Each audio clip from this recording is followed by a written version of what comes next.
Hello दोस्तों, आप सभी का स्वागत है आपके अपने आजाद ग्लोबल इंस्टीट्यूट यूट्यूब चैनल पर। जैसे कि आप सभी को पता है कि डेली की तरह इस क्लास में करंट अफेयर्स के 10 क्वेश्चन पढ़ने वाले हैं, जो प्रश्न सभी परीक्षाओं के लिए अति महत्वपूर्ण है। तो चलिए आज की क्लास शुरू करते हैं। तो आज की क्लास एक मोटिवेशन कोट के बाद शुरू करते हैं। तो जीवन चाहे कितना भी कठिन क्यों ना लगे, हमेशा कुछ ऐसा होता है जिसे आप कर सकते हैं और उसमें सफल भी हो सकते हैं। तो चलिए आज की क्लास शुरू करते हैं। आज की क्लास का पहला क्वेश्चन है, हाल ही में क्रोएशिया के राष्ट्रपति पद पर किसका निर्वाचन हुआ है। तो हाल ही में क्रोएशिया के राष्ट्रपति का निर्वाचन हुआ है, जो है जोराफ मिलोविक। जोरान मिलोविक का अभी हाल ही में राष्ट्रपति के पद पर नियुक्त किए गए हैं, यह क्रोएशिया देश के। तो क्रोएशिया की राजधानी जैग्रेब है। क्रोएशिया यूरो अपनाने वाला देश है। तो क्रोएशिया ने यूरो अपनाने वाला देश, यह 20वां देश है जिसने अभी यूरो अपनाया था हाल ही में। तो क्रोएशिया के राष्ट्रपति जोरान मिलोविक को री इलेक्ट किया गया है, जो 5 साल के लिए राष्ट्रपति बने चुने गए हैं। तो इसकी रियल पावर क्रोएशिया की संसद एंड पीएम प्रधानमंत्री के हाथ में होती है। तो संसद को, क्रोएशिया की संसद का नाम भी एक दूसरा है, जिसे सबोर नाम से भी जाना जाता है। तो चलिए नेक्स्ट क्वेश्चन पे चलते हैं। क्वेश्चन नंबर 2 है कि हाल ही में भारत बिग डेटा और डेटा विज्ञान पर संयुक्त राष्ट्र विशेषज्ञों की समिति यूएनसीईबीडी में शामिल हुआ है। तो इसकी स्थापना कब हुई? तो इस यूएनसीईबीडी की स्थापना वर्ष सन 2014 में हुई थी, और अभी हाल ही में यूएनसीईबीडी में भारत शामिल हो गया है। तो यूएनसीईबीडी की फुल फॉर्म देख लेते हैं, जिसे committee of expert of big data के नाम से भी जाना जाता है, जिसमें भारत हाल ही में शामिल हो गया है। तो इसे डेटा संरक्षण करने तथा इसका बेहतर उपयोग करने के लिए किया गया है। तो इसे यूएनसीईबीडी की स्थापना सन 2014 में हुई थी। तो इसके वर्तमान अध्यक्ष साउथ अफ्रीका है। तो जिसमें 31वां सदस्य अभी हाल ही में कौन बन गया है? इंडिया बन गया है। तो और भी सदस्य, और भी संगठन के नवीनतम देशों के बारे में देख लेते हैं, जो कि है नाटो। तो नाटो का 32वां नवीनतम देश कौन है? तो है स्वीडन है। ब्रिक्स का 10वां नवीनतम देश इंडोनेशिया है। एडीबी का 69वां नवीनतम देश है इजराइल। और G20 में 21वां नवीनतम देश अफ्रीकन यूनियन को बनाया गया था। और जो एससीओ का 10वां नवीनतम देश बेलारूस है। तो इसका आंसर हो गया यूएनसीबीडी की स्थापना हुई थी सन 2014 में। चलिए नेक्स्ट क्वेश्चन पे चलते हैं। क्वेश्चन नंबर 3 है। क्वेश्चन नंबर 3 में बताया गया कि हाल ही में केंद्र सरकार ने किस जानवर पर दुष्प्रभाव के कारण पशु दर्द निवारक निमेसुलाइड पर प्रतिबंध लगाया गया है। तो हाल ही में एक दर्द निवारक दवा है जिस पर निमेसुलाइड पर प्रतिबंध लगाया गया है। एक गिद्धों पर दुष्प्रभाव करने वाली एक निमेसुलाइड एक दवा है।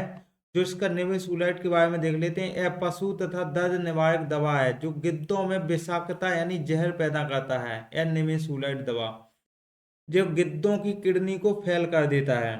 तो इसे अभी हाल ही में बैन कर दिया गया है। बैन किया है भारतीय पशु चिकित्सा अनुसंधान संस्थान के द्वारा, इसे बैन प्रतिबंध लगा दिया गया है। और इसे भारतीय पशु चिकित्सा अनुसंधान संस्थान का हेडक्वार्टर कहाँ पर है? तो इसको भी ध्यान रखना है। इसे इज्जत नगर बरेली में इसका हेडक्वार्टर स्थित है। तो डाइक्लोफेनेक दवा, तो जैसे कि अभी निमेसुलाइड दवा है, जैसे कि एक और पेनिसुलन यानी एक डाइक्लोफेनेक दवा भी थी जिस पर बैन किया गया था। इसे भी गिद्धों की प्रजाति को विलुप्त करने का इसका कारण भी बताया है। इसे डाइक्लोफेनेक दवा, इसको पहले प्रतिबंध कर दिया गया था। अभी हाल ही में निमेसुलाइड दर्द निवारक दवा पर भी प्रतिबंध लगाया गया है।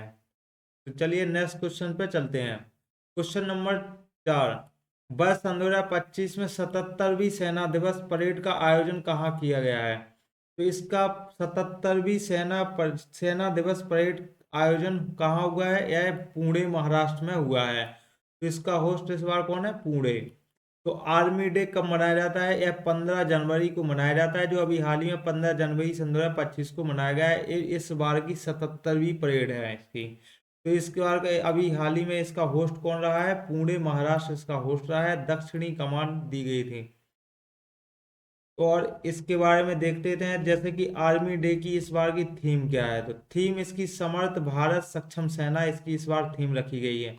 और इसमें आर्मी डे में नेपाली सेना बैंड भाग लेगा। इसमें कौन? नेपाली सेना बैंड भी इसमें भाग लेगा। और 15 जनवरी 1949 में पहले एम करियप्पा को इसके हेड बनाए गए थे और यह सेना के पहले कमांडर या प्रमुख नियुक्त किए गए थे। और वर्तमान में अभी वर्तमान में उपेंद्र द्विवेदी सेना प्रमुख नहीं प्रमुख हेड हैं जो आर्मी सेना के। तो नेवी के बारे में देखते हैं। तो नेवी डे कब मनाया जाता है? 4 दिसंबर को नेवी डे मनाया जाता है। और नेवी का होस्ट इस बार का कौन रहा था? उड़ीसा। और इसके हेड दिनेश त्रिपाठी हैं। तो एयरफोर्स के बारे में देखते हैं। तो एयरफोर्स डे सन 2024 से 8 अक्टूबर को मनाया गया था और इसके होस्ट चेन्नई है। एयरफोर्स के होस्ट कौन है? चेन्नई। और नेवी का होस्ट कौन है? उड़ीसा। और आर्मी डे का होस्ट है पुणे, महाराष्ट्र। तो एयरफोर्स के हेड कौन बने हैं अभी वर्तमान में? अमरप्रीत सिंह। यह भी ध्यान रखना है। तो चलिए नेक्स्ट क्वेश्चन पे चलते हैं। क्वेश्चन नंबर 5 है कि हाल ही में लॉन्च मिशन मौसम के तहत पहला क्लाउड चैम्बर कहाँ स्थापित किया गया है? तो अभी हाल ही में क्लाउड चैम्बर स्थापित किया गया है। यह क्लाउड चैम्बर पुणे, महाराष्ट्र में स्थापित किया गया है। तो IMD यानी भारतीय मौसम विज्ञान विभाग के द्वारा इसकी 150 वर्ष पूर्ण होने के उपलक्ष्य में इसको अभी हाल ही में कितने वर्ष हो गए? पूरे स्थापना हुए 150 वर्ष पूर्ण हो गए हैं। तो ऐसे IMD की स्थापना कब हुई थी? 15 जनवरी 1875 में इसकी स्थापना हुई थी, भारतीय मौसम विज्ञान विभाग की। और इसे 150 रुपये का सिक्का भी जारी किया गया है अभी हाल ही में, इसके 150 वर्ष पूरे होने की। और इसे के मिशन मिशन मौसम चलाया गया है जो PM प्रधानमंत्री के द्वारा लॉन्च किया गया है। यह भारत का पहला क्लाउड चैम्बर पुणे में स्थापित किया जा रहा है। यह किस लिए किया जा रहा है? क्योंकि 2 वर्ष में 2 करोड़ रुपए भी इस पर निवेश किए जाएंगे। 2 वर्ष में 2 करोड़ रुपए भी दिए जाएंगे। यह पूर्व अनुमान लगाने के लिए या इसकी मौसम विभाग से सटीकता बढ़ाने के लिए इसको स्थापित किया गया है। और यह मिशन किसी पंचायती स्तर पर इसका पूर्ण अनुमान लगाया जाए, इसका उद्देश्य है। और जैसे कि है कि नवकास्ट की घोषणा इसकी हर घंटे पर होनी चाहिए, यह भी इसमें कहा गया है। तो चलिए नेक्स्ट क्वेश्चन पे चलते हैं। क्वेश्चन नंबर 6 है, हाल ही में चर्चा में रहे राष्ट्रीय हल्दी बोर्ड का मुख्यालय कहाँ है? तो हल्दी बोर्ड का मुख्यालय निजामाबाद, तेलंगाना में हल्दी बोर्ड का मुख्यालय स्थित है। इसे राष्ट्रीय हल्दी बोर्ड के बारे में देख रहे तो राष्ट्रीय हल्दी बोर्ड का हेडक्वार्टर कहाँ? निजामाबाद, तेलंगाना में है। इसको लॉन्च पीयूष गोयल जी के द्वारा किया गया है। और पीयूष गोयल वर्तमान में वाणिज्य उद्योग मंत्रालय इनकी संभालते हैं। और इसके राष्ट्रीय हल्दी बोर्ड के अध्यक्ष किसे बनाया गया है?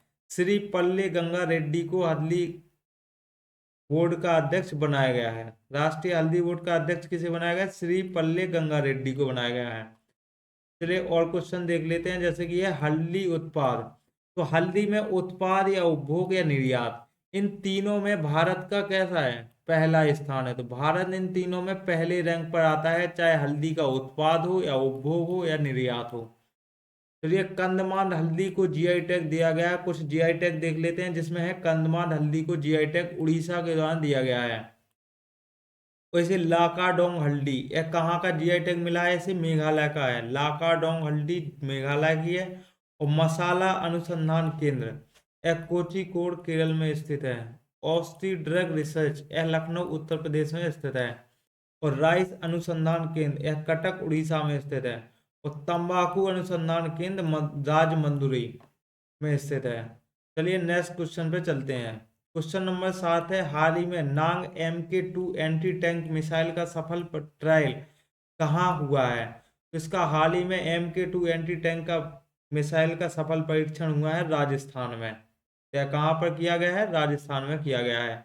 इसमें नांग MK2 मिसाइल इसका सफल परीक्षण पोखरण राजस्थान में किया गया है। यह DRDO के द्वारा किया गया है। यह एक एंटी टैंक मिसाइल है। यह एक ऐसी मिसाइल है, फायर एंड फॉरगेट भी है, जिसे दागो और भूल जाओ।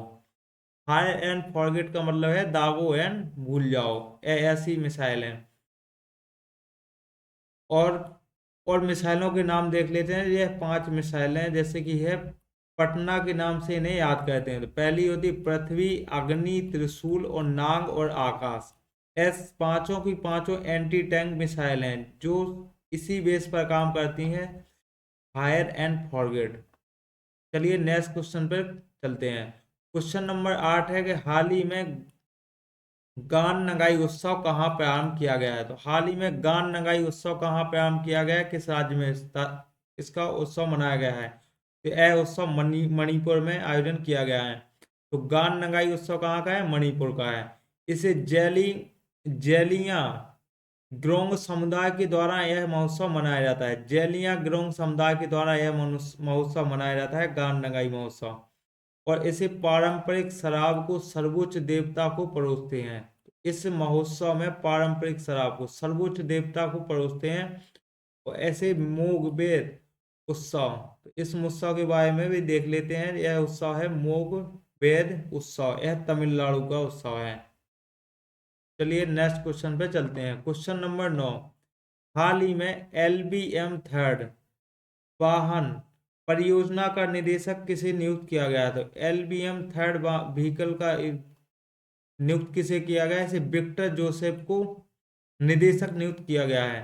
तो LBM 3 व्हीकल, यहाँ पर व्हीकल यानी वाहन का मतलब व्हीकल है, तो LBM 3 व्हीकल का निदेशक किसे, विक्टर जोसेफ को किया गया है। LBM 3 यह भारत का सबसे भारी व्हीकल है। इसका प्रोजेक्ट निदेशक विक्टर जोसेफ को बनाया गया है। वह गगनयान मिशन में यूज होने वाला यह रॉकेट है जिसका फर्स्ट मानव युक्त अंतरिक्ष मिशन में इसे यूज किया जाएगा। इसके द्वारा ही मानव युक्त यानी अंतरिक्ष में मानव भेजा जाएगा। तो इसरो के बारे में देख लेते हैं। तो इसरो की स्थापना 15 अगस्त 1969 को हुई थी और इसे फर्स्ट हेड एस सोमनाथन थे और वर्तमान में बी नारायण को इसका हेड बनाया गया है। चलिए नेक्स्ट क्वेश्चन पे चलते हैं। क्वेश्चन नंबर 10, तो हाल ही में फ्यूचर मिनरल्स फोरम सन 2025 कहाँ स्थापित किया गया है। तो अभी हाल ही में फ्यूचर मिनरल्स फोरम स्थापित किया गया है, प्रारंभ किया गया है, रियाद में किया गया है। तो फ्यूचर मिनरल्स फोरम, इसके होस्ट रियाद सऊदी अरेबिया है, जिसे 14 जनवरी को प्रारंभ किया गया है। और भारत खनन एंड कोयला मंत्री कौन है, तो जी किशन रेड्डी जी हैं। भारत एवं कोयला मंत्री कौन है, जी किशन रेड्डी। और इसके खनन संबंधित चुनौतियां कौन कौन सी, इनका समाधान करने के लिए इसे प्रारंभ किया गया है। तो पहली बार हिंदी रेडियो का प्रसारण कहाँ प्रारंभ हुआ है। तो हिंदी रेडियो का पहली बार प्रसारण कुवैत में हुआ है। चलिए आज की क्लास यहीं पर समाप्त करते हैं। आई होप कि आप सभी को यह क्लास पसंद आई होगी। तो वीडियो को लाइक करें और ऐसे ही डेली करंट अफेयर्स के वीडियो देखने के लिए चैनल को सब्सक्राइब करें और बेल आइकन दबाना ना भूलें। चलिए आज के लिए इतना ही।